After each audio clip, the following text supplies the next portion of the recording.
اعوذ باللہ من الشیطان الرجیم، بسم اللہ الرحمن الرحیم۔ السلام علیکم ورحمۃ اللہ وبرکاتہ۔ امید ہے کہ آپ خیریت سے ہوں گے۔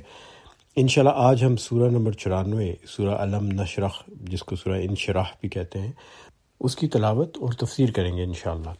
اور یہ سورت جو ہے میری بہت پسندیدہ صورتوں میں سے ایک ہے، اور اس کے اندر ہر آیت میں 8 آیات ہیں، لیکن ہر آیت میں ایک نیا پیغام ہے۔ اور آیت نمبر 7 جو ہے، خاص طور پہ جب وہاں ہم پہنچیں گے تو آپ کو پتہ چلے گا کہ ماشاءاللہ آپ کے اعمال میں بہت زیادہ اضافہ ہو چکا ہے، اور آپ نے ایسی نیکیاں کی ہیں جن کا آپ کو پتہ بھی نہیں، اور جتنا آپ اپنے آپ کو نیک سمجھتے ہیں آپ اس سے زیادہ نیک ہیں۔ اور آیت نمبر 4 جو ہے، اس کے اندر ذکر ہے نبی پاک صلی اللہ علیہ وسلم کی شان کا، اور اس میں آپ کو یہ بتاؤں گا کہ اللہ تعالیٰ نے کس طرح وعدہ کیا اور وعدہ پورا کیا کہ نبی پاک صلی اللہ علیہ وسلم کی شان، ان کا ذکر بلند ہوگا، اور کس طرح آج کل مسلمان بدقسمتی سے اس ذکر کو کم کرنے کی کوشش کر رہے ہیں۔ آیت نمبر 5 اور 6 جو ہیں وہ تو مکمل اینٹی ڈپریشن ہے، ان سے مایوسی کا خاتمہ ہوتا ہے، اور میں آپ کو گارنٹی دیتا ہوں کہ ان آیات کو اگر آپ یاد کر لیں اور سمجھ لیں تو آئندہ زندگی میں جب کبھی کوئی مشکل پیش آئے نا، ان آیات کو آپ دہرائیں اور اس کے پیغام کو سمجھیں تو آپ کبھی زندگی میں مایوس اور پریشان نہیں ہوں گے، کبھی بھی نہیں۔ یہ میں آپ کو گارنٹی دیتا ہوں، اور جب ان آیات تک پہنچیں گے تو آپ کو میری گارنٹی پہ یقین آ جائے گا انشاءاللہ۔ آیت نمبر 3 جو ہے، یہ اس کے بارے میں مختلف علماء کی رائے مختلف رہی ہے، اور 5 جید علماء ایسے ہیں جن کی رائے جو انہوں نے قرون اولیٰ کے دوروں میں دی، وہ اگر آج پیش کرتے تو ان پانچوں کے پانچوں کو جو تھی نا سزا ہو جانی تھی۔ اور اس کے بارے میں بھی ہم تفصیل سے بات کریں گے۔ خاص طور پہ میں یہ بتانا چاہوں گا کہ ان کی رائے اتنی مختلف کیوں ہے، اور اس زمانے میں لوگوں میں اتنی برداشت کیوں تھی، اور آج اگر یہی رائے پیش کی جائے تو اس کو توہین رسالت کے زمرے میں کیوں سمجھا جائے گا۔ اور آیت نمبر 1 جو پہلی آیت ہے، وہاں بھی بہت سے اختلافات پائے جاتے ہیں، اور یہاں پر تو لوگوں نے، کچھ علماء کرام نے اس کا مطلب بالکل ایک الگ واقعے کے ساتھ منسوب کر کے لیا ہے۔ تو سورہ نمبر 94 سورہ انشراح، اس کی ابتدا کرتے ہیں انشاءاللہ۔ بسم اللہ الرحمن الرحیم۔ علم نشرح لک صدرک، کیا ہم نے تمہارا سینہ تمہارے لیے کھول نہیں دیا۔ یہاں یہ یاد رکھیے گا کہ اس صورت میں اللہ تعالیٰ نبی پاک صلی اللہ علیہ وسلم سے خطاب کر رہے ہیں، لیکن ہر آیت میں ہم لوگوں کے لیے بھی پیغام ہے، اور وہ ہم جیسے جیسے تفسیر کرتے جائیں گے تو اس میں آپ کو بتاتا جاؤں گا کہ پیغام نبی پاک صلی اللہ علیہ وسلم کے لیے کیا ہے اور ہمارے لیے کیا ہے۔ تو یہاں پہ نبی پاک صلی اللہ علیہ وسلم سے کہا جا رہا ہے، کیا ہم نے تمہارا سینہ تمہارے لیے کھول نہیں دیا۔ یہاں لفظ جو استعمال ہوا ہے کھولنے کے لیے، اس میں لفظ شرح استعمال ہوا ہے۔ شرح جو ہے یہ تشریح سے نکلا، جیسے آپ نے اکثر بچپن میں سنا ہوگا کہ جی شعروں کی تشریح کریں، ان کو بیان کریں، تو لفظ شرح جو ہے اسی سے منسوب ہے۔ کھولنے کے لیے لفظ فتح بھی یوز ہوتا ہے، یہ لفظ استعمال ہوتا ہے، مستعمل ہے عربی میں، لیکن یہاں شرح اس لیے بیان کیا گیا کہ شرح کا مطلب ہوتا ہے کسی چیز کو بیان کرنا، خاص طور پہ کوئی مشکل چیز ہو، جس طرح مشکل شعر ہے، اس کی تشریح کر کے اس کو آسان بنا دینا۔ اور چھاتی کا جو کھولنا ہے، عربوں کے ہاں شرح صدر جو ہے وہ اس ضمن میں آتی ہے کہ آپ کا ذہن پرسکون ہو جائے، آپ کی مشکل حل ہو جائے، کوئی ایسا معاملہ یا مسئلہ ہو جس پہ آپ الجھے ہوں، آپ کو سمجھ نہ آ رہی ہو، اور آپ کو وہ آسانی سے سمجھا دیا جائے۔ اور اگر آپ کسی بات پہ الجھن میں مبتلا ہے نا، تو آپ کو لگتا ہے آپ کا سینہ تنگ ہے، آپ کو لگتا ہے جیسے آپ کا دل جکڑا ہوا ہے، کسی نے اس دل کو دبا رہا ہے کوئی، تو وہ جو کیفیت ہے اس کو یضیق الصدر کہتے ہیں، دل کا تنگ ہونا۔ میں نے اور آپ نے کئی دفعہ محسوس کیا ہوگا کہ زندگی میں کچھ موقعوں پہ کوئی بات کسی نے تلخ کہہ دی، بری بات کہہ دی، یا کسی الجھن میں ہے، کوئی چیز سمجھ نہ پا رہے ہیں، سمجھ نہیں آ رہی، تو بندے کا دل بڑا تنگ ہوتا ہے۔ سوال یہ پیدا ہوتا ہے کہ دل کا تنگ ہونا عام انسانوں کے لیے تو ہے، تو کیا انبیاء کا دل بھی اس طرح تنگ ہو جاتا ہے اور بند سا محسوس ہوتا ہے؟ اور عموماً ہمارا یہ خیال ہوتا ہے کہ انبیاء ہم انسانوں سے بہت مختلف ہیں، ان کے ہاں وہ چیزیں اور وہ مسائل نہیں پائے جاتے جو ہماری زندگی میں ہیں، لیکن بہت سی چیزیں اور بہت سے مسائل ایسے ہیں جو انبیاء کی زندگی میں بھی ویسے ہی گزرے جیسے میری اور آپ کی زندگی میں گزرے۔ اور دل کا تنگ ہونا اور دل کا جکڑا جانا، یہ کیفیت انبیاء پر بھی گزرتی رہی ہے۔ اس کی ایک مثال ہے سورہ شعراء میں، جو 26ویں سورہ ہے، آیت نمبر 10 سے 13 کو اگر پڑھیں تو اللہ تعالیٰ موسیٰ علیہ السلام کا واقعہ بیان فرماتے ہیں. اللہ تعالیٰ فرماتے ہیں وَإِذْ نَادَى رَبُّكَ مُوسَىٰ أَنِ ائْتِ الْقَوْمَ الظَّالِمِينَ قوم فرعون الا یتقون. اللہ تعالیٰ کہتے ہیں موسیٰ علیہ السلام سے کہ جب یاد کرو جب ہم نے آواز دی موسیٰ کو اور اسے کہا کہ ظالموں کی قوم کی طرف جاؤ، قوم فرعون جو اللہ سے ڈرتے نہیں ہیں، تقویٰ نہیں کرتے. تو موسیٰ علیہ السلام کیا فرماتے ہیں؟ موسیٰ علیہ السلام کہتے ہیں قال، موسیٰ علیہ السلام نے کہا رب انی اخاف ان یکذبون، میرے رب میں ڈرتا ہوں کہ وہ لوگ مجھے جھٹلا دیں گے. وَیُضِیقُ صدری، اور میرا سینہ تنگ ہو رہا ہے. وَلَا يَنطَلِقُ لِسَانِی فَارْسِلْ إِلیٰ ہارون، اور میری زبان جو ہے وہ اٹکتی ہے، وہ رک جاتی ہے، تو ان کی طرف ہارون علیہ السلام کو بھیج دو. تو یہاں موسیٰ علیہ السلام اپنی کمزوریوں کا اعتراف کر رہے ہیں. وہ کہہ رہے ہیں کہ یا اللہ آپ نے مجھے چنا اس کام کے لیے، لیکن میں جو ہوں ڈرتا ہوں کہ وہ لوگ مجھے جھٹلا دیں گے. جب میں ان سے بات کروں گا وہ جھٹلائیں گے، اور پھر میرا دل جو ہے وہ سینہ تنگ ہو جائے گا. اور اب یہ سوچ کے میرا سینہ تنگ ہو رہا ہے، اور جب ایسی کیفیت ہو تو میری زبان جو ہے نا وہ رک جاتی ہے، میں پھر بول نہیں پاتا. اور اس لیے میں یہ عرض کرتا ہوں کہ ان کی طرف ہارون علیہ السلام کو بھیجا جائے. اور یہاں یہ بات دیکھیے کہ موسیٰ علیہ السلام ایک بہت اعتماد والے نبی ہیں. ان کے ہاں خود اعتمادی بہت زیادہ تھی، اور وہ کسی بات سے ڈرتے نہیں تھے، اور وہ الجھ پڑتے تھے جہاں کہیں کوئی مسئلہ کھڑا ہوتا تھا، اور پورے کے پورے فرعون کے لشکر کے آگے ڈٹ کے کھڑے ہو گئے بنی اسرائیل کی حمایت میں، اور فرعون کے محل میں جا کے اس سے بحث بھی کی. تو ڈرنے والے وہ نہیں تھے، لیکن ان کو اپنی کمزوریوں کا احساس بھی ہے اور اعتراف بھی کر رہے ہیں. یہ ہوتی ہے ایک بڑے کامیاب انسان کی نشانی، کہ اسے اپنی طاقت کا بھی پتہ ہو، اور اسے یہ بھی پتہ ہو کہ اس کی کمزوریاں کیا کیا ہیں، اور وہ یہ کمزوری بیان کرتے ہیں اللہ تعالیٰ سے. اور پھر سورہ طٰہٰ میں آیت نمبر 25، 26، 27، 28 میں جب اللہ تعالیٰ ان کو حکم دے چکے ہیں کہ نہیں تم نے جانا ہے ہر حال میں، تو وہ پھر اللہ سے مدد مانگتے ہیں. کیا کہتے ہیں؟ قال، موسیٰ علیہ السلام نے کہا رب اشرح لی صدری، اے اللہ میرے سینے کو کشادہ کر دے. وہی جو ہے نا الم نشرح لک صدرک، وہی بات کر رہے ہیں. ویسر لی امری، اور میرا کام آسان کر دے. واحلل عقدۃ من لسانی، اور میری زبان میں جو رکاوٹ ہے اس کو دور کر دے. یفقہوا قولی، تاکہ وہ لوگ میرے کہی ہوئی بات کو سمجھ سکیں. تو یہاں شرح صدر سے مراد وہی چیز ہے، وہی چھاتی کا اور سینے کا کشادہ ہونا ہے جس سے انسان کی پریشانی دور ہو جائے. اور عام انسانوں کے بارے میں اللہ تعالیٰ نے قرآن میں ذکر کیا ہے جب ہمارے اوپر یہ کیفیت ہوتی ہے اور جب ہمیں شرح صدر کی ضرورت پڑتی ہے. سورہ انعام جو چھٹی صورت ہے اس کی آیت نمبر 125 ہے، فَمَن يُرِدِ اللَّهُ أَن يَهْدِيَهُ يَشْرَحْ صَدْرَهُ لِلْإِسْلَامِ، بس جس شخص کو اللہ تعالیٰ ہدایت بخشنے کا ارادہ فرماتا ہے اس کا سینہ اسلام کے لیے کھول دیتا ہے. اسی طرح سورہ زمر میں جو 39ویں 39 سورہ ہے، آیت نمبر 22 میں اللہ تعالیٰ کہتے ہیں أَفَمَن شَرَعَ اللَّهُ صَدْرَهُ لِلْإِسْلَامِ فَهُوَ عَلَى نُورٍ مِّن رَّبِّهِ، تو کیا وہ شخص جس کا سینہ اللہ نے اسلام کے لیے کھول دیا ہو پھر وہ اپنے رب کی طرف سے ایک روشنی پر چل رہا ہو. تو یہاں یہ بات تو سمجھ آ گئی کہ شرح صدر کا مطلب ہے آپ کے سینے کو کھولنا، پریشانی کو دور کرنا، اور سوچ اور سمجھ کو آسان کرنا. اب مسئلہ کہاں پیدا ہوا؟ مسئلہ یہ پیدا ہوا جناب کہ کچھ علماء کرام نے اس کو شق صدر کے ساتھ ملا دیا. شق صدر ایک بالکل مختلف واقعہ ہے، اس کی طرف ابھی آتے ہیں. شرح صدر کا مطلب ہے سینے کو کشادہ کرنا. یہ موسیٰ علیہ السلام کے ساتھ بھی ہوا، اللہ تعالیٰ نے ان کی دعا قبول فرمائی، انہوں نے خود اس کی درخواست بھی کی. یہ میرے اور آپ کے بارے میں اللہ تعالیٰ نے قرآن میں اس کا ذکر کیا ہے. ہم نے سورہ زمر کی آیات کی تلاوت کی، اس کا ہم نے بات کی، اور سورہ انعام کی تلاوت کر کے بات کی. شق الصدر جو ہے چاک کرنا، کاٹنا سینے کا، وہ ایک مختلف چیز ہے. اور شق الصدر کے بارے میں آتا ہے کہ نبی پاک صلی اللہ علیہ وسلم کی زندگی میں یہ 2 دفعہ واقعہ یہ رونما ہوا. کچھ لوگ کہتے ہیں 3 دفعہ ہوا، ایک جگہ میں نے 4 کا بھی پڑھا، لیکن 2 کے بارے میں تو کافی ہمیں اچھی طرح سے معلوم ہے.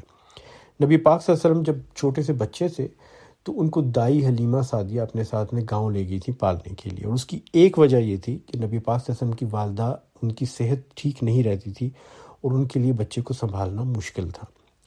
تو بچپن میں 3 یا 5 برس کی عمر میں وہ جب بچوں کے ساتھ کھیل رہے تھے، دائی حلیمہ سعدیہ کے بچوں کے ساتھ، تو فرشتے 2 آسمان سے آئے، جبرائیل علیہ السلام اور میکائیل علیہ السلام، اور یہ دونوں انسانی روپ میں آئے. انہوں نے نبی پاک صلی اللہ علیہ وسلم کو زمین پر لٹایا اور ان کی چھاتی کو کاٹا اور ان کے دل کو نکالا، اور اس کو ایک پانی سے، جو کہتے ہیں کہ آب زمزم تھا، جو ایک سونے کے تشت میں تھا، اس سے دھویا، اور دل میں سے ایک خون کا جمع ہوا لوتھڑا بھی نکالا، اور اس کے بعد سینے کو بند کیا اور ٹانکے لگائے. اب 1400 سال پہلے تو کوئی سوچ بھی نہیں سکتا تھا کہ سینے کو کاٹ کے دل کا آپریشن کر کے ٹانکے لگائے جا سکتے ہیں. اب آج کل کے زمانے میں یہ ہوتا ہے، اوپن ہارٹ سرجری ہوتی ہے، اور ڈاکٹر کرسچن برنارڈ نے تو کارڈیک ٹرانسپلانٹ بھی کر دیا اور بڑی شہرت حاصل کی اس سے. اور اکثر آپ لوگ دیکھتے ہیں کہ چھاتی پہ ٹانکوں کے نشان ہوتے ہیں. صحابہ فرماتے ہیں کہ نبی پاک صلی اللہ علیہ وسلم کی چھاتی پر ان کو ٹانکوں کے نشان نظر آتے تھے، جیسے ان کی اوپن ہارٹ سرجری کی گئی ہو. ہمارے کچھ مسلمان اور کچھ اسلام پہ تحقیق کرنے والے لوگ جو مسلمان نہیں تھے، انہوں نے اس واقعے کو کافی غلط قرار دیا اور کہا کہ نہیں ایسی چیز تو ہو ہی نہیں سکتی، اور سینہ کاٹ کے دل کو نکالنا، انسان تو اس سے مر جاتا ہے، تو ممکن ہی نہیں ہے، اور کافی اختلاف کیا. یہ اس زمانے کی بات ہے، 100-150 سال پہلے کی، جب کہ ہارٹ سرجری نہیں ہوا کرتی تھی. آج کل کے زمانے میں اس کی سمجھ تو آتی ہے، لیکن پھر بھی کچھ لوگ معترض ہیں، اور خاص طور پہ اہل مغرب یورپ والوں کو خوش کرنے کے لیے، ان کی ہاں میں ہاں ملانے کے لیے کہتے ہیں جی اس واقعے کا قرآن میں ذکر نہیں ہے، تو اس واقعے کو آپ رد کر دیجئے. لیکن حدیث میں اس کا ذکر کئی جگہ پر ہے، اتنا متواتر ذکر ہے کہ اس کو رد نہیں کیا جا سکتا، شک و صدر کو رد نہیں کیا جا سکتا. اور دوسری دفعہ یہ کب ہوا؟ جب نبی پاک صلی اللہ علیہ وسلم کو معراج پہ لے کے جا رہے تھے، تو دوبارہ ان کا سینہ چاک کیا گیا اور ان کے دل کو نکالا گیا اور اس کو دوبارہ دھویا گیا اور واپس رکھا گیا اللہ تعالیٰ سے ملاقات کرنے سے پہلے. اب ہمیں اس چیز کی اگر سمجھ نہیں آتی تو اس کا مطلب یہ نہیں کہ یہ چیز غلط ہے، اس کا مطلب یہ ہے کہ ہماری سوچ سمجھ محدود ہے. 150 سال پہلے تو ہمیں اوپن ہارٹ سرجری اور سینے پہ سٹرنوٹمی کے ٹانکوں کی بھی سمجھ نہیں آتی تھی، اب آتی ہے. کیوں کیا گیا ایسا؟ مکمل طور پہ ہم اسے سمجھنے سے فی الحال قاصر ہیں، وقت کے ساتھ ساتھ انشاءاللہ اللہ ہمیں اس کی سمجھ عطا فرمائے گا. لیکن دل کے بارے میں ایک چیز یاد رکھیں، ہم سمجھتے ہیں کہ دماغ آپ کی سوچ سمجھ کا سب سے اہم مرکز ہے، اور اس میں کوئی شک نہیں کہ ہے.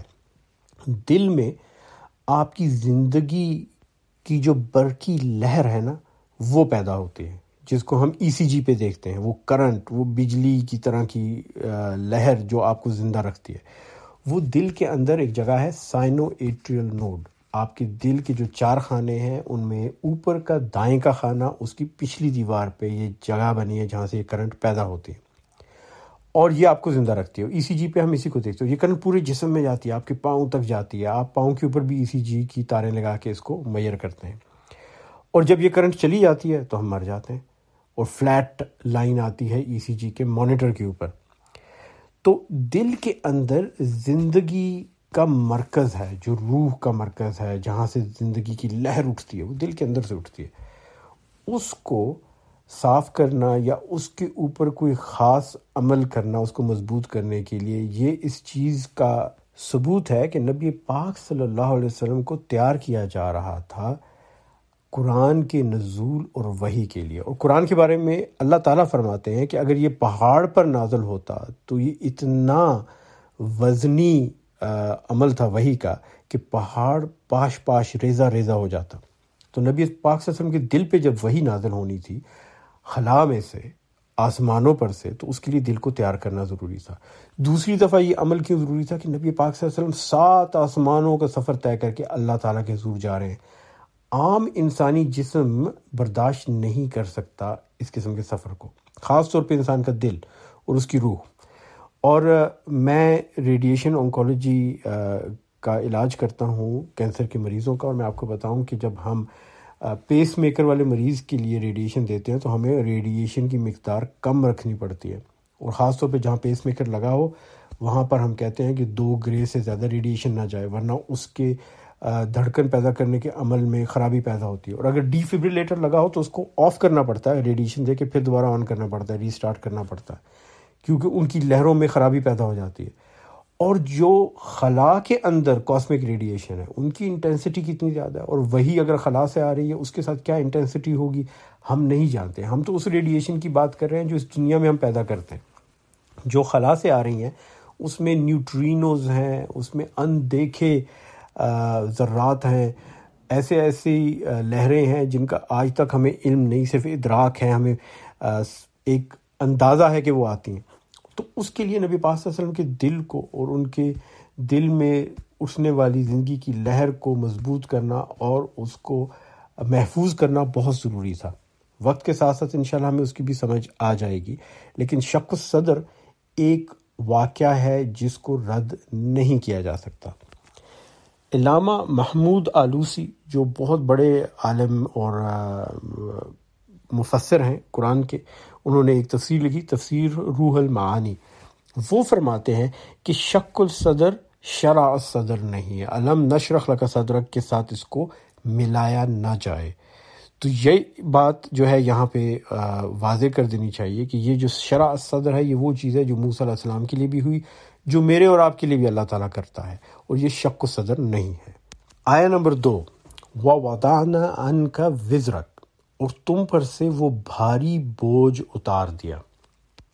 وَوَضَعْنَا کا لفظ جو ہے یہ وضع سے نکلا ہے، اور وضع کا مطلب ہے کسی چیز کو اتار کے نیچے رکھنا. جس طرح ایک عورت بچے کو جنم دیتی ہے تو اس کو بھی وضع کہتے ہیں.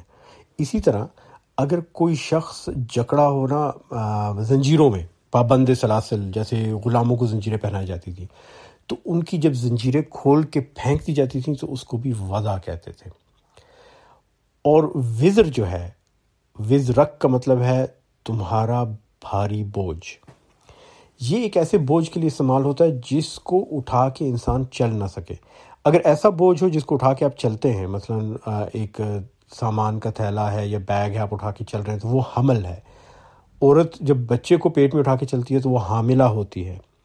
حمال کا مطلب ہے وہ شخص جو وزن اٹھا کے چلے. لیکن وزر وہ وزن ہے جو اٹھائے لیکن چل نہ سکے. اب سوچئے ایسا وزن ہم نے کہاں دیکھا ہے زندگی میں جو اٹھا کے بندہ چل نہ سکے. تو ویٹ لفٹنگ، وزن اٹھانے کے کمپٹیشنز میں یہ دیکھا جاتا ہے. وہ جو بہت بھاری وزن ہوتا ہے نا، وہ ویٹ لفٹر کھڑا ہوتا ہے، بڑی تیاری کرتا ہے، وہ اس کو اٹھاتا ہے. ایک تو جھٹکے سے اٹھاتا ہے، جرک جسے کہتے ہیں، جرک ان لفٹ، اور دوسرے وقفے سے اٹھاتا ہے بیچ میں ٹھہر کے. اور جب اس کو اٹھا لیتا ہے نا تو وہ چلتا نہیں ہے، وہ چل نہیں سکتا، وہ صرف اٹھایا ہوتا ہے اس نے. وہ کچھ دیر تک اٹھائے رکھتا ہے تو اس کے بازو کانپنے لگتے ہیں، ٹانگیں کانپنے لگتی ہیں، اور آپ کو پتہ ہوتا ہے کہ اگر اس نے اٹھائے رکھا تو اس کی کمر ٹوٹ جانی، وہ پھر اس کو دھڑام سے نیچے گرا دیتا ہے. اور اگلی آیت میں اللہ تعالیٰ فرماتے ہیں الذی انقض ظہرک، جو تمہاری کمر توڑے ڈال رہا تھا.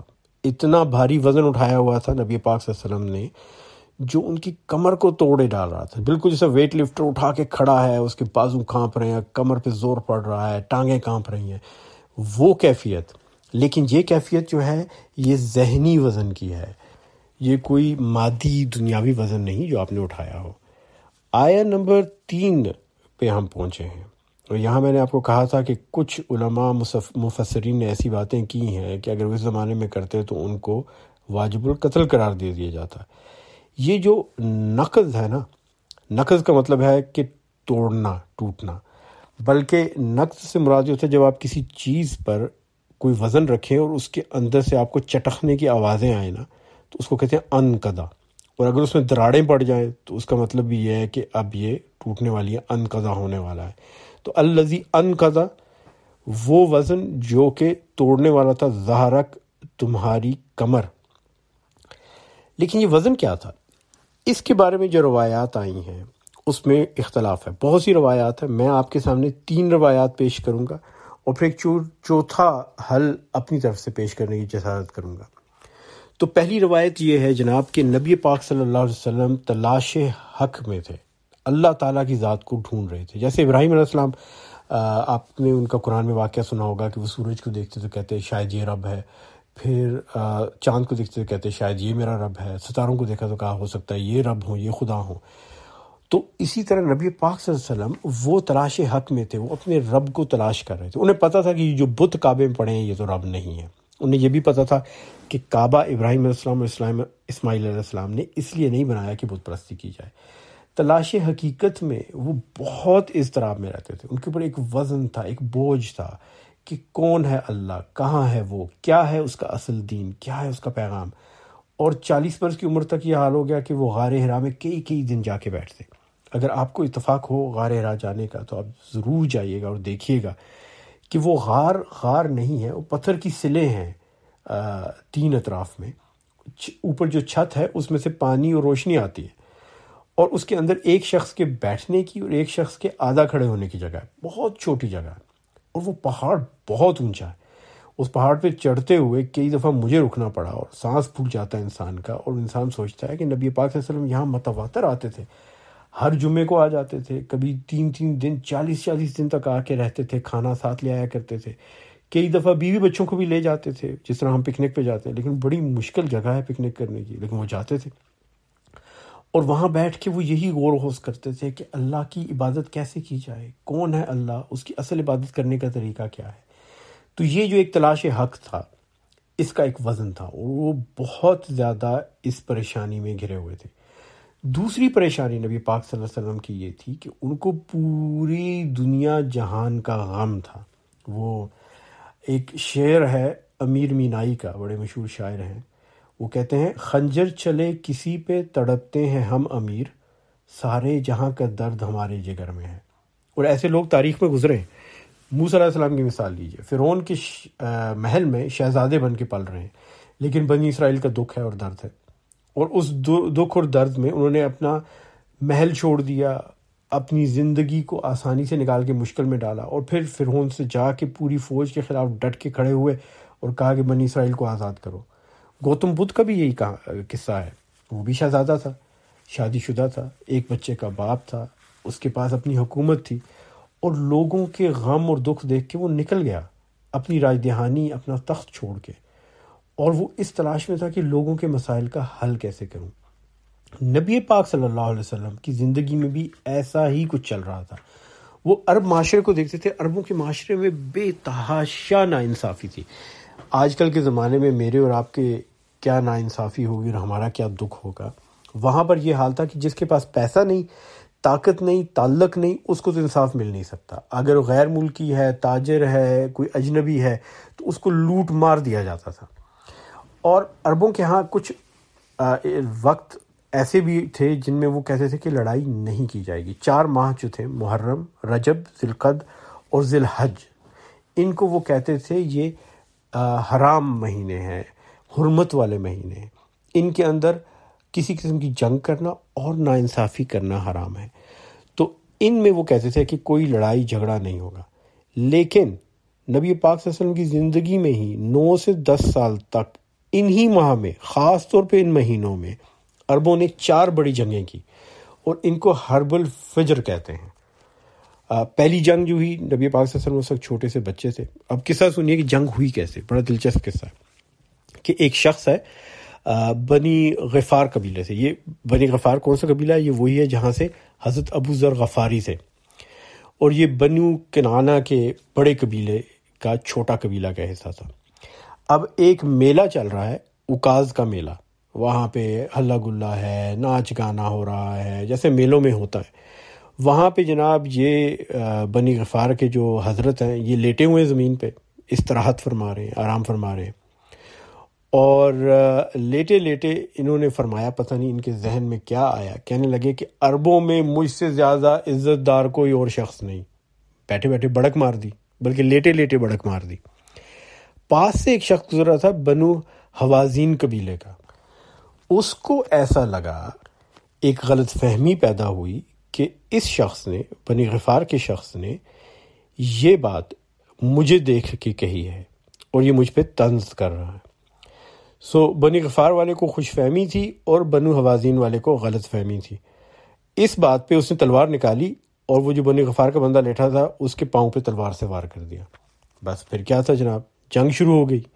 بنو کنعانہ آگے سارے کے سارے بنی غفار کے دفاع میں، اور حوازین کا قبیلہ بھی جمع ہوا، اور جنگ ہو رہی ہے ایک حرمت والے مہینے میں، اور جناب قتال ہو رہا ہے، لاشیں گر رہی ہیں، اور دونوں قبیلے جو ہیں وہ ایک دوسرے سے الجھ پڑے۔ اتنی سی بات پہ کچھ عرصہ گزرا، پھر وہی میلہ، اکاز کا میلہ، اس میلے کو تو میرے حال میں بند کر دینا چاہیے۔ اسی اکاز کے میلے میں ایک خاتون کو چھیڑا کسی نے، اور اس چھیڑخانی پہ پھر لوگوں میں جھگڑا شروع ہوا اور دونوں قبیلے آمنے سامنے آئے جناب، قریش اور حوازن کے، اور پھر ایک متبرک مہینے میں جنگ شروع ہو گئی اور بہت سے لوگوں کی لاشیں گری۔ کچھ اور عرصہ گزرا، اس دفعہ جناب بنو کنانہ جو ہے اس کا ایک بندہ تھا، اس نے ادھار لیا بنو عامر کے قبیلے سے۔ اب بنو عامر بھی بنو حوازین کا ایک چھوٹا قبیلہ ہے، اس نے ادھار لیا اور پیسے واپس نہیں کیے۔ اس نے کہا کہ مہلت بڑھا دو، مہلت بڑھا دی، پھر بھی پیسے واپس نہیں کیے۔ بنو حوازین اور بنو کنانہ میں پھر جنگ چھڑ گئی ادھار واپس نہ کرنے پہ ایک شخص کے۔ چوتھی دفعہ جب یہ واقعہ ہوا تو نبی پاک صلی اللہ علیہ وسلم اس وقت نوجوانی میں تھے، کچھ لوگ کہتے ہیں 15 سال کے تھے، کچھ کہتے ہیں 20 سال کی عمر تھی، عام امکان یہی ہے کہ وہ ٹین ایج میں تھے۔ اس دفعہ ایک شخص تھا براز بن قیس، وہ بھی بنو کنانہ کا تھا، اس نے ایک شخص کو قتل کر دیا، عروہ نام کا شخص، اور یہ عروہ جو تھا یہ بنو حوازین قبیلے سے تھا، اور بنو حوازین کا چھوٹا ایک قبیلہ تھا قیس العیلام، وہاں جناب یہ قتل ہوا۔ اور اس کے بعد چوتھی جنگ شروع ہوئی، جنگ الفجر، وہ بھی ایک حرمت والے مہینے میں۔ اور آپ کو شاید حیرت نہ ہو سن کے کہ موقع کون سا تھا، پھر میلہ لگا تھا اوکاز کا، اوکاز کے میلے میں دوبارہ جنگ شروع ہو گئی۔ اب اس جنگ میں قریش کو ساتھ دینا پڑا بنو کنانہ کا، کیونکہ ان کا معاہدہ تھا بنو کنانہ کے ساتھ۔ حوازن نے حملہ کر دیا دونوں کے اوپر۔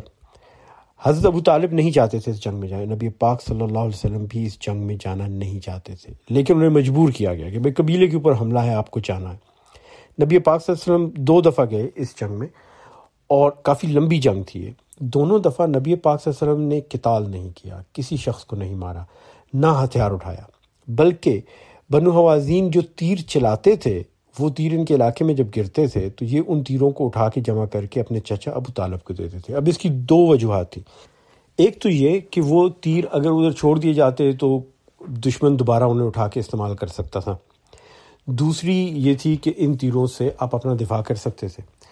لیکن نبی پاک صلی اللہ علیہ وسلم نے بذات خود اس جنگ میں حصہ نہیں لیا۔ اب یہ جنگ بڑھتی گئی، 10 سال ہو چکے تھے یہ فجار کی جنگوں کو، کبھی قرضہ نہ دینے پہ، کبھی غلط فہمی اور خوش فہمی پہ، کبھی عورت کو چھیڑنے پہ، کبھی قتل کرنے پہ۔ تو آخر میں بیٹھ کے فیصلہ یہ کیا گیا کہ اب صلح کر دی جائے، اور صلح کا طریقہ کیا ہے کہ آؤ گنتے ہیں کس کی کتنے لوگ مرے، اور جس کی لوگ زیادہ مرے اس کو پیسے دے کے امن کر دیا جائے۔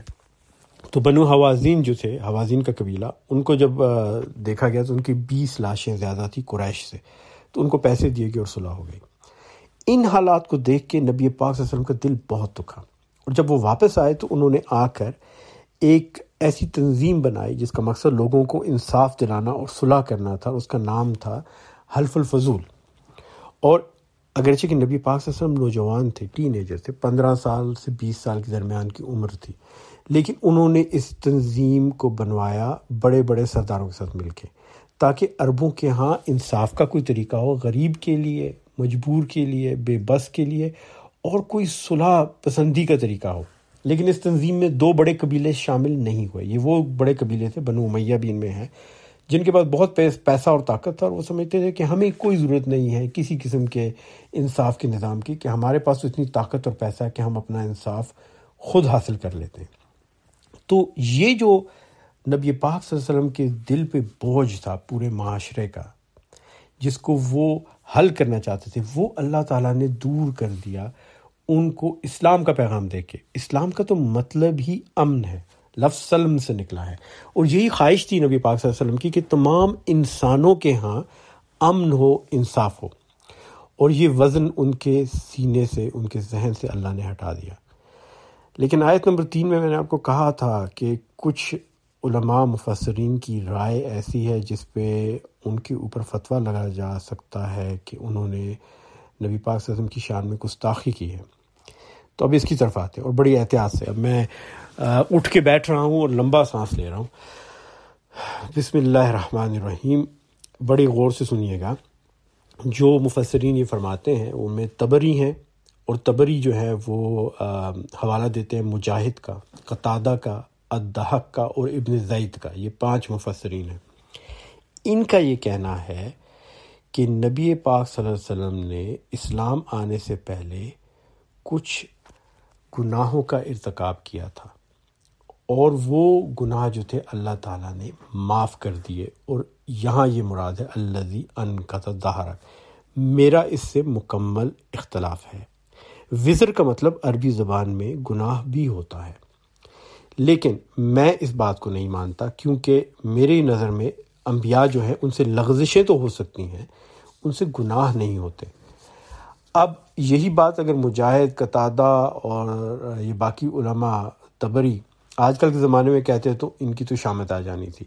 یہاں سوچنے کی یہ بات ہے کہ اس زمانے میں لوگ اپنی نظر میں جو نظریہ ہوتا تھا وہ پیش کر دیا کرتے تھے، اور باقی لوگ اس پہ اعتراض کرتے تھے، رد کرتے تھے، لیکن سنتے تھے اور کہتے تھے ہاں تمہاری وجہ ہوگی اس پہ یقین کرنے کی، ہم متفق نہیں۔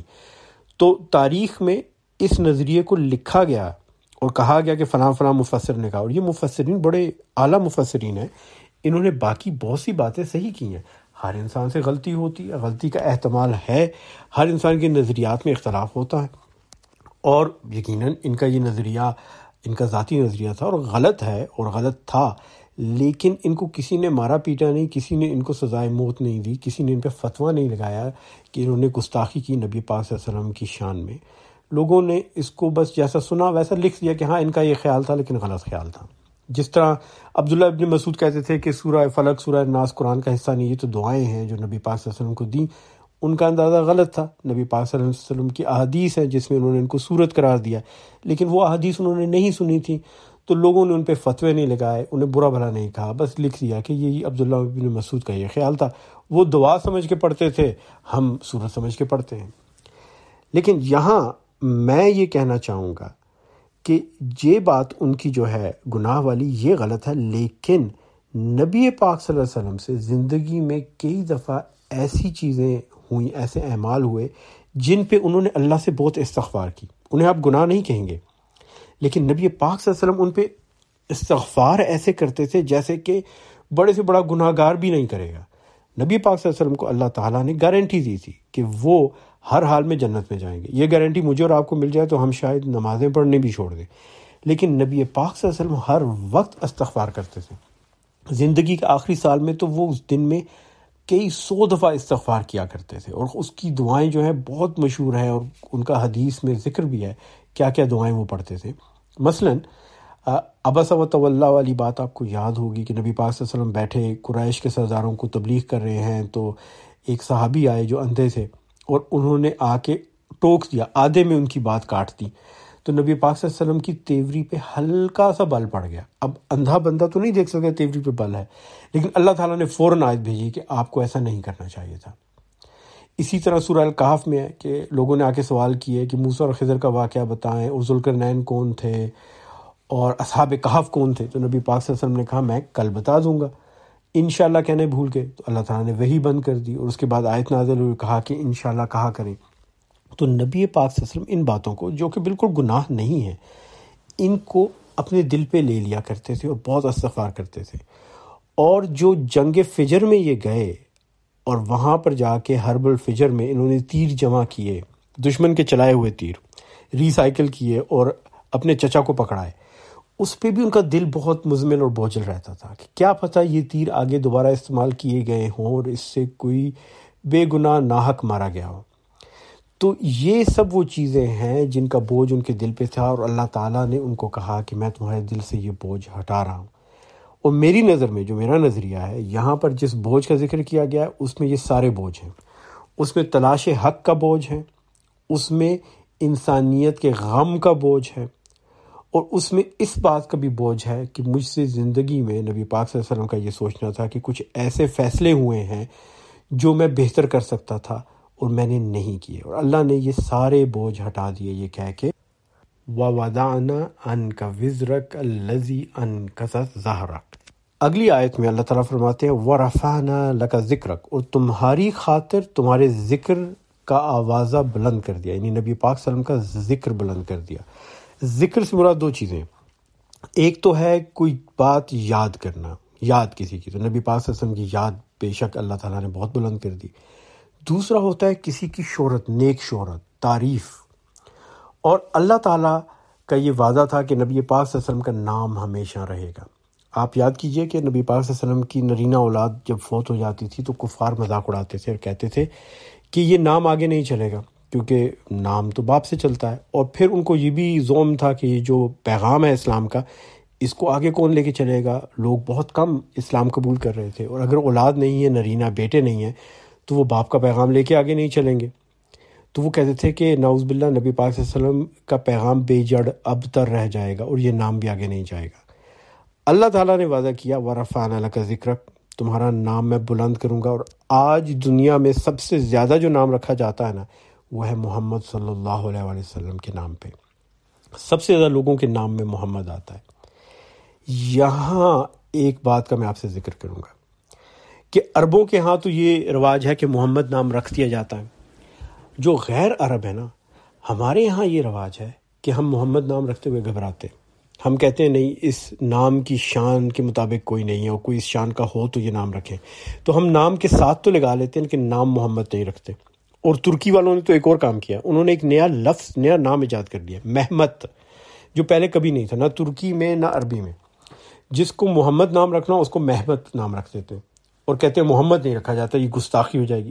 کیسی گستاخی ہوگی جب اللہ کہتا ہے وَرَفَعْنَا لَكَ ذِكْرَكَ إِنَّا أَعْطَيْنَاكَ الْكَوْثَرَ، اللہ کا وعدہ ہے یہ نام سب سے زیادہ کثرت میں ہوگا، یہ نام بہت بلند ہوگا، یہ بہت مشہور ہوگا، بہت عام ہوگا۔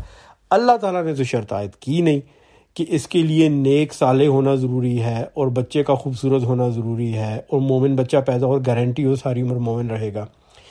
کوئی فرق نہیں پڑتا اگر آپ نے اپنے بچے کا نام محمد رکھ دیا اور وہ 5 وقت کا نمازی بھی نہ بنا اور اچھا مسلمان بھی نہ بنا۔ نام رکھنے سے اس پہ کوئی اچھا اثر ہی پڑے گا، اس پہ آپ احسان کریں گے۔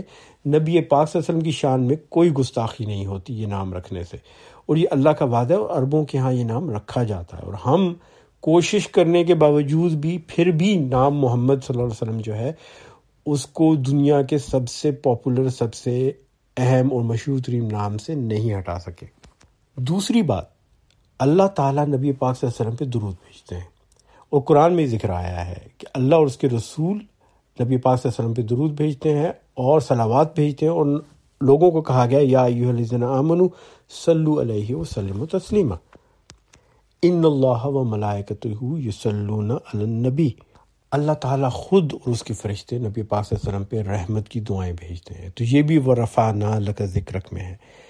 تیسری چیز وَرَفَعْنَا لَكَ ذِكْرَكَ، قرآن مجید میں اللہ تعالیٰ نے انبیاء کو ان کے نام سے مخاطب کرتے ہوئے یا کا لفظ استعمال کیا، یا آدم، یا موسیٰ، یا عیسیٰ، لیکن نبی پاک صلی اللہ علیہ وسلم کے بارے میں یا محمد کبھی نہیں کہا۔ انتہائی احترام، یا ایھا المدثر، یا ایھا النبی، یا ایھا الرسول۔ جہاں نام بھی لیا تو کہا محمد رسول اللہ، ما کان محمد آباء احد من رجالکم ولکن رسول اللہ، وما محمد الا رسول۔ ہر جگہ ان کے نام کے ساتھ رسول اللہ اور رسول لگایا گیا، یا محمد نہیں کہا گیا۔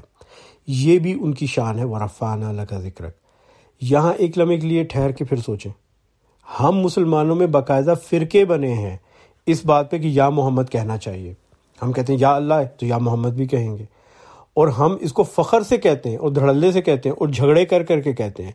جس چیز کو اللہ تعالیٰ نے نہیں کہا، وہ قرآن میں منع کیا کہ نبی پاک صلی اللہ علیہ وسلم کو ویسے مت بلاؤ جیسے باقی لوگوں کو بلایا جاتا ہے، یا محمد کہہ کے مت بلاؤ، سختی سے منع کیا۔ اسی پہ مصر ہیں ہم مسلمان، اور لکھ لکھ کے لگاتے ہیں، صرف کہتے نہیں، لکھ کے یا محمد ہر جگہ لکھ کے لگایا ہوتا ہے۔ اب یہ بھی ایک ناسمجھی کی بات ہے کہ جو چیز اللہ تعالیٰ ان کے ذکر کو بلند کرنے کے لیے کہہ رہا ہے، ہم اس سے منہ موڑ کے اس کے بالکل برعکس چل رہے ہیں۔ لیکن سب سے پیاری بات وَرَفَعْنَا لَكَ ذِكْرَكَ میں، ساری باتیں بہت پیاری ہیں، لیکن جو بات مجھے بہت پیاری لگی اور امام آلوسی نے بھی اس کا ذکر کیا ہے، وہ ہے ایک حدیث حضرت ابو سعید خدری سے۔ فرماتے ہیں کہ نبی پاک صلی اللہ علیہ وسلم نے فرمایا، جبرائیل میرے پاس آئے اور مجھ سے کہا، میرا اور آپ کا رب پوچھتا ہے کہ میں نے کس طرح تمہارا رفع ذکر کیا ہے، وَرَفَعْنَا لَكَ ذِكْرَكَ کیسے کیا ہے؟ میں نے عرض کیا اللہ ہی بہتر جانتا ہے۔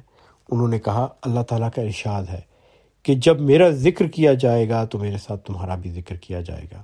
اور یہ حدیث بیان کی ابن جریر، ابن ابی حاتم، مسند ابو العلا، ابن المنذر، ابن حبان، ابن مردویہ، ابو نعیم، سب، تو یہ بہت متواتر حدیث ہے۔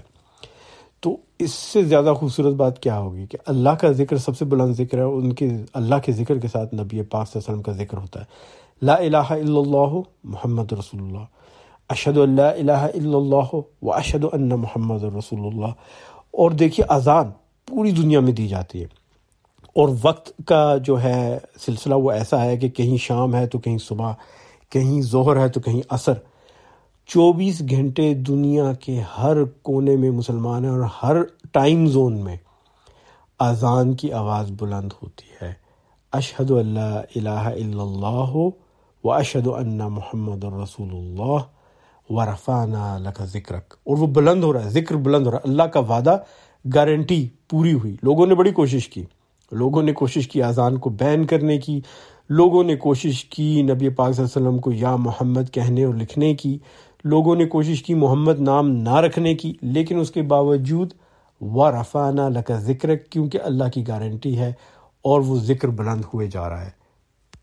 اور گارنٹی سے یاد آیا، اگلی 2 آیات میں گارنٹی ہے میرے اور آپ کے لیے بھی، اور نبی پاک صلی اللہ علیہ وسلم کے لیے تو خاص طور پہ۔ آیت نمبر 5 اور 6 اینٹی ڈپریسنٹ آیات، ان آیات کو سمجھ لیں تو کبھی زندگی میں ڈپریشن نہیں ہوگا۔ اور میں آپ کو اس کو قرآن سے مثال دے کے واقعہ سنا کے ثابت کر کے بتاتا ہوں۔ فَإِنَّ مَعَ الْعُسْرِ يُسْرًا، بس حقیقت یہ ہے کہ تنگی کے ساتھ فراغی بھی ہے۔ إِنَّ مَعَ الْعُسْرِ يُسْرًا، بے شک تنگی کے ساتھ فراغی بھی ہے۔ دونوں آیات میں ایک ہی بات کو دہرایا جا رہا ہے، ایک ایک لفظ کے لحاظ سے دیکھیے گا۔ فا کا مطلب ہے پس، ان کا مطلب ہے بے شک، عسر کا مطلب ہے مشکل، یسر کا مطلب ہے آسانی، لیکن یہاں لفظ استعمال ہوا ما کا مطلب ہے وہ چیز جو ہمیشہ ساتھ ہو۔ تو اللہ تعالیٰ کہتے ہیں ہمیشہ ساتھ ہوگی، العسر ایک مشکل کے ساتھ۔ العسر کا مطلب ہے ایک مشکل، عسر مشکل ہے، العسر ایک مشکل ہے۔ العسر یسرن، ایک مشکل کے ساتھ حیرت انگیز آسانی۔ اور اگلی آیت میں کہا ان مع العسر یسرا، بے شک ایک مشکل یا تنگی کے ساتھ بے انتہا آسانی ہے۔ اور مصطفیٰ خطاب نے جو ترجمہ کیا ہے قرآن مجید کا، اس میں انہوں نے گرامر کے لحاظ سے ثابت کیا ہے کہ دونوں آیات میں ایک مشکل بیان ہو رہی ہے اور 2 مختلف آسانیوں کا ذکر کیا جا رہا ہے۔ میں اس کی زیادہ تفصیل میں نہیں جاؤں گا، گرامر سمجھنے میں مجھے بھی مشکل درپیش ہے اور آپ کا بھی زیادہ وقت میں نہیں لینا چاہتا۔ لیکن ثبوت کہاں ہے جناب؟ ثبوت چاہیے، ثبوت کے بغیر تو ہم بات نہیں مانتے۔ مسلمانوں کو اللہ نے کہا ہے ہر چیز کا ثبوت ڈھونڈو، اور ثبوت عام زندگی سے اور عام قصوں کہانیوں سے میں نہیں آپ کو بتاؤں گا، میں قرآن سے آپ کو ثبوت اس کا مہیا کرتا ہوں۔ سورہ الکہف کا واقعہ، موسیٰ علیہ السلام خضر علیہ السلام کے پاس گئے اور کہا کہ میں آپ سے وہ علم سیکھنا چاہتا ہوں جو اللہ نے آپ کو عطا کیا۔ تو خضر علیہ السلام ان کو لے کے چلے اور وہ ایک جگہ پہنچے سمندر کے کنارے، کچھ کہتے ہیں دریا ہے، کچھ کہتے ہیں سمندر ہے، بہت زیادہ پانی تھا۔ وہاں پر کشتیاں چلتی تھیں جو لوگوں کو ایک کونے سے دوسرے کونے لے کے جاتی تھیں، اور کشتیاں چلانے والے غریب ملاح تھے جو کماتے تھے لوگوں کو کشتیوں میں بٹھا کے کرایہ لے کے۔ خضر علیہ السلام نے اشارہ کیا، سلام کیا ایک ملاح کو، اس نے کشتی روکی اور ان کو اپنی کشتی میں بٹھا دیا۔ اور غریب آدمی تھا لیکن اس نے ان سے پیسے نہیں لیے، یہ اس کی نیکی۔ اس نے دیکھا کہ شاید وہ پہلے سے جانتا تھا خضر علیہ السلام کو، اور اس کو پتہ ہوگا ان کے پاس زیادہ دولت مال نہیں ہے، مسافر ہیں، تو اس نے ان سے پیسے نہیں لیے۔ جب دوسرے کنارے پہ کشتی پہنچی تو خضر علیہ السلام نے کشتی میں ایک سوراخ کر دیا، سوراخ ایسا کیا جیسے کشتی فوری طور پہ نہیں ڈوبے گی لیکن اب دوبارہ پانی میں لے جانے کے قابل نہیں۔ تو موسیٰ علیہ السلام نے کہا بھائی یہ کیا کر دیا آپ نے؟ اس بندے نے نیکی کی اور آپ نے اس کی کشتی میں سوراخ کیا، آپ ڈبو کے مارنا چاہتے ہیں اسے؟ ایسی کوئی بات نہیں تھی، اگر انہوں نے ڈبو کے مارنا ہوتا تو درمیان میں سوراخ کر دیتے، دریا کے یا سمندر کے، کنارے پہ پہنچ کے کیا۔ تو بعد میں جب خضر علیہ السلام نے یہ واقعہ بیان کیا، اس کی وجہ بتائی، تو انہوں نے کہا کہ وہاں ایک بادشاہ ہے، ظالم بادشاہ، جو ہر ایک کی کشتی غصب کر رہا ہے، پکڑ رہا ہے اور اپنے مقصد کے لیے لے کے جا رہا ہے، اور اس کے سپاہی آنے والے تھے کشتیاں لے جانے کے لیے۔ تو میں نے کشتی میں سوراخ اس لیے کیا کہ جب سپاہی آئیں گے تو باقی ساری کشتیاں پکڑ کے لے جائیں گے جو پانی پہ چل سکتی ہیں، اس کشتی میں سوراخ دیکھیں گے تو اسے چھوڑ جائیں گے۔ اب اس ملاح کے لیے مشکل پیدا ہوئی، کشتی میں سوراخ ہو گیا، لیکن اس کے ساتھ آسانی کیا ہے کہ اب بادشاہ اس کی کشتی ضبط نہیں کرے گا، اس کی جان بچ گئی، کشتی بھی بچ گئی۔ اب وہ کشتی کے اندر مرمت کر کے لکڑی لگائے گا اور کشتی دوبارہ چلنے کے قابل ہو جائے گی۔ لیکن ایک سیکنڈ ٹھہریے، فَإِنَّ مَعَ الْعُسْرِ يُسْرًا إِنَّ مَعَ الْعُسْرِ يُسْرًا۔ ہمیں تو کہا گیا ہر مشکل کے ساتھ 2 آسانیاں ہیں، دوسری آسانی کی طرح۔ ابھی تو ایک آسانی ہے نا کہ کشتی بچ گئی، بادشاہ نہیں لکھے گیا۔ اگر سوراخ نہ ہوتا، یہ مشکل نہ آتی تو کشتی ضبط ہو جانی تھی، اس سے بڑی مشکل آ جاتی۔ دوسری آسانی یہ ہے کہ باقی کشتیاں ضبط ہو رہی ہیں تو اب اس کا کمپٹیشن کم ہو گیا، مقابلہ نہیں ہے۔ اب یہ واحد کشتی ہے جو لوگوں کو دوسرے کنارے لے کے جا رہی ہے، اس کی آمدن بھی بڑھ گئی، اس کے گاہک بھی بڑھ گئے۔ تو وہ جو پیسے اس نے بظاہر گنوا دیے تھے موسیٰ علیہ السلام اور خضر علیہ السلام سے کرایہ نہ لے کے، نیکی کر کے، اللہ تعالیٰ اس سے کئی گنا زیادہ اس کو واپس دے رہا ہے۔ تو کیا ہوا ثابت؟ فَإِنَّ مَعَ الْعُسْرِ يُسْرًا إِنَّ مَعَ الْعُسْرِ يُسْرًا۔ ایک مشکل کے ساتھ اللہ نے 2 آسانیاں پیدا کر دیں۔ لیکن ایک لمحے کے لیے سوچئے گا، اگر وہ بے صبرا ہوا ملا اور اس نے کشتی میں سوراخ دیکھا اور اس نے شور ڈال دیا، نیکی کا تو زمانہ نہیں ہے، لوگوں کو مفت بٹھاؤ کشتی میں تو نقصان کر دیتے ہیں، نیکی کرو آپ کے ساتھ برائی کرتے ہیں، اللہ تعالیٰ سے مجھ پہ مشکل ڈال دی، مصیبت ڈال دی، کشتی کو 2-3 لاتیں ماری اور اس کے بعد گھر چلا گیا خفا ہو کے اور کہا میں یہ کام ہی چھوڑ دیتا ہوں، تو کیا ہوگا؟ اس کو وہ دونوں آسانیاں جو ہیں ان سے فائدہ اٹھانے کا موقع نہیں ملے گا۔ ضروری کیا ہے؟ مشکل کے وقت صبر، اور صبر کا مطلب کیا ہے؟ ڈٹ جانا۔ صبر کا مطلب یہ نہیں ہے ہمت چھوڑ دینا یا شور شرابہ کرنا یا ہاتھ پیر چھوڑ کے بیٹھ جانا۔ صبر کا مطلب ہے مشکل کے خلاف ڈٹ جانا، اللہ پہ ایمان رکھنا اور ہمت نہ ہارنا۔ اس کو عربی میں صبر کہتے ہیں۔ تو جب صبر کرے گا تو اس کو دونوں آسانیاں نظر آئیں گی۔ انسان کو مشکل کے ساتھ آسانیاں نظر اس لیے نہیں آتی، وہ صبر چھوڑ دیتا ہے، وہ بے صبرا ہو جاتا ہے، وہ منہ موڑ لیتا ہے، وہ مشکل سے منہ موڑ لیتا ہے۔ مشکل کا سامنا کرنے کے بجائے ہم مشکل سے کتراتے ہیں، منہ موڑ لیتے ہیں، اور جو مشکل کے ساتھ 2 آسانیاں آئی ہیں نا، ان سے بھی منہ موڑ لیتے ہیں۔ اور یہ اللہ کی گارنٹی ہے۔ یاد کریں اللہ تعالیٰ نے کہا نا وَرَفَعْنَا لَكَ ذِكْرَكَ، اور پھر اس کو پورا کر دیا اس گارنٹی کو۔ اللہ تعالیٰ نے نبی پاک صلی اللہ علیہ وسلم کا ذکر بلند کر دیا۔ لوگ تو کہتے تھے کافر کہ ابتر ہوگا، یہ تو نام ہی آگے نہیں چلے گا، اور وہ نام آج 5 وقت دنیا کے ہر کونے میں، ہر ٹائم زون میں لگاتار اذانیں ہوتی ہیں، وہ نام بلند ہوتا ہے، اشہد ان لا الہ الا اللہ و اشہد ان محمد رسول اللہ۔ نماز کے قیام میں، نماز کے دوران، نماز سے پہلے، نماز کے بعد، ہر جگہ وہ نام بلند ہو رہا ہے۔ کیوں؟ اللہ کی گارنٹی ہے وَرَفَعْنَا لَكَ ذِكْرَكَ۔ تو اب مجھے بتائیں، جو اللہ نے مجھے اور آپ کو گارنٹی دی ہے، فَإِنَّ مَعَ الْعُسْرِ يُسْرًا إِنَّ مَعَ الْعُسْرِ يُسْرًا، 2 دفعہ گارنٹی دی ہے ہماری تسلی کے لیے، اور 2 آسانیوں کی بشارت دی ہے۔ تو یہ کیسے پوری نہیں ہو سکتی؟ آئندہ زندگی میں جب کبھی مشکل آئے، مصیبت آئے، ڈپریشن آئے، ڈٹ جائیں اللہ کا نام لے کے، مشکل کی آنکھوں میں آنکھیں ڈالیں اور آپ دیکھیں اس مشکل کے ساتھ اللہ آپ کے لیے 2 آسانیاں بھیجے گا جو آپ کو پہلے سے زیادہ کامیاب کرے گی۔ جتنی کامیابی آپ کی ہے نا، اس سے بڑھ جائے گی آپ کی کامیابی، اس سے زیادہ آسانی زندگی میں، جتنی آسانی ابھی ہے ہر مشکل کے ساتھ دگنی آسانی آ جائے گی، اور زیادہ بڑی مصیبت سے اللہ آپ کو بچائے گا۔ وہ شاعر نے کہا تھا نا، تندیے باد مخالف سے نہ گھبرائے عقاب، یہ تو چلتی ہے تجھے اونچا اڑانے کے لیے۔ اگر ہوا تیز ہونا تو 2 کام ہو سکتے ہیں، یا تو ہمت ہار کے عقاب بیٹھ جائیں کہ میں نے نہیں اڑنا، یا اسی ہوا کو استعمال کر کے مزید اونچا اڑیں۔ جس طرح تیز ہوا جب سمندر میں چلتی ہے تو کیا بادبان کھول دیں، ان کا رخ ٹھیک کریں تو وہی تیز ہوا آپ کی کشتی کو تیز لے کے جاتی ہے۔ فَإِنَّ مَعَ الْعُسْرِ يُسْرًا إِنَّ مَعَ الْعُسْرِ يُسْرًا۔ شرط یہ ہے کہ مشکل اور پریشانی سے منہ نہیں موڑنا، ڈرنا نہیں، بھاگنا نہیں، ڈٹ جانا ہے، آنکھوں میں آنکھیں ڈال کے دیکھنا ہے، اللہ کا نام لے کے اس سے ڈیل کرنا ہے، اس سے بھیڑ جانا ہے، اور پھر دیکھیں وہ کون سی آسانیاں ہیں جو اس کے ساتھ اللہ آپ کے لیے بھیج رہا ہے۔ گارنٹی اللہ تعالیٰ کی۔ اور اس بات کو اگر سمجھ لیں نا تو انسان کا ذہن، سوچ بدل جاتی ہے۔ اس کے بعد جب زندگی میں مشکل ہو تو انسان خوش ہوتا ہے کہ اس کے ساتھ تو آسانیاں آئیں گی۔ جب کوئی بھی رستے میں رکاوٹ ہو تو انسان خوشی سے اسے عبور کرتا ہے کہ اس کے ساتھ تو دگنی آسانیاں آ رہی ہیں، میں پہلے سے زیادہ کامیاب ہوں گا۔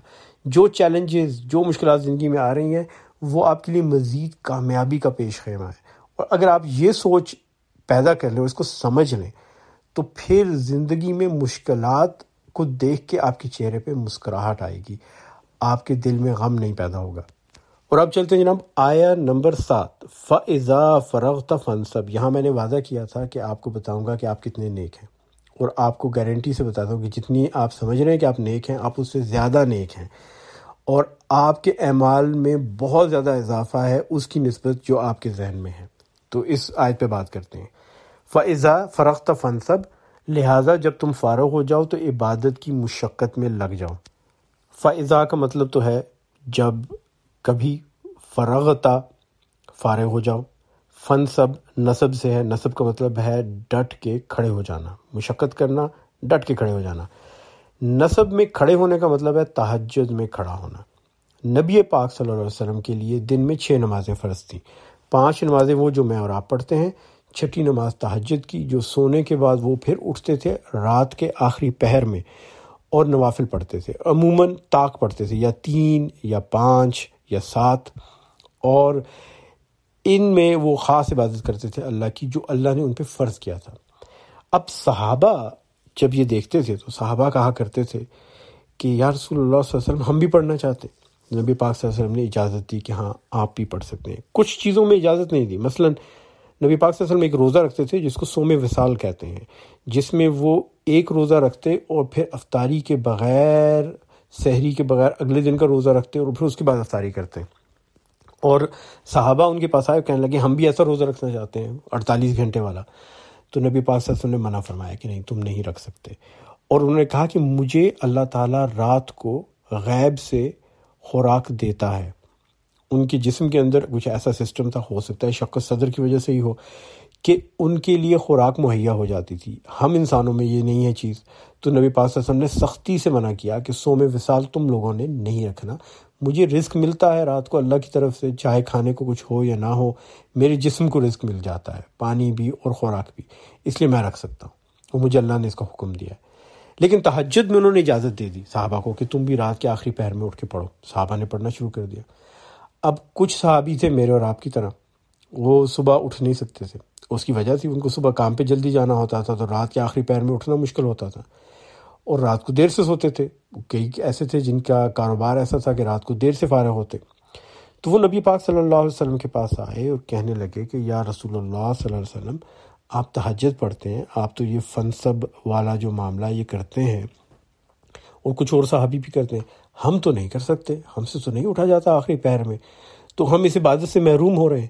تو نبی پاک صلی اللہ علیہ وسلم نے کہا کہ تم عشاء کی نماز کے بعد وتر رکعت پڑھ لیا کرو، وہ تمہارا تہجد کے برابر کا ثواب ہوگا۔